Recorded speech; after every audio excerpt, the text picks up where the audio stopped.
நீளமாக போகிற வாய்க்காலில் இந்த மாதிரி தண்ணீர் இறங்கி போகிறதுக்கான காரணம் என்னென்னா தண்ணீரோட வேகத்தை அதிகரிக்கிறதுக்காக.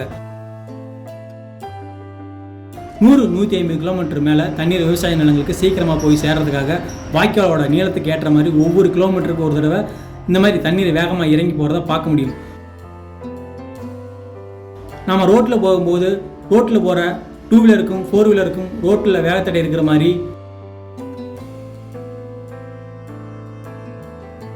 தண்ணீருக்கான ஸ்பீடா மீட்டர் இது. பள்ளத்தாக்கில் விழுகிற தண்ணீரோட வேகம் எப்படியும் 10 கிலோமீட்டர் வேகம் இருக்கும்.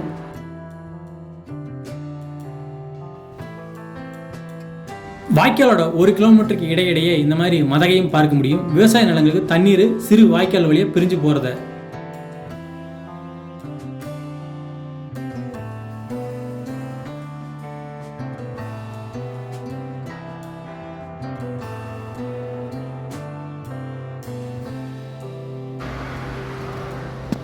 இந்த மாதிரி தண்ணீர் ஆர்ப்பரித்து வாய்க்காலில் போகும்போது தான் வாய்க்காலை பார்க்கவே ரம்மியமாக இருக்கும். அதே சமயத்தில் வாய்க்காலுக்கு 2 புறமும் இருக்கிற செடி கொடிகளும் பச்சை பசேல்னு இருக்கும்.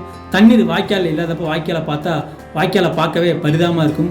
செடிகளும் வெயிலுக்கு காஞ்சி போய் தலை தொங்கி இருக்கும்.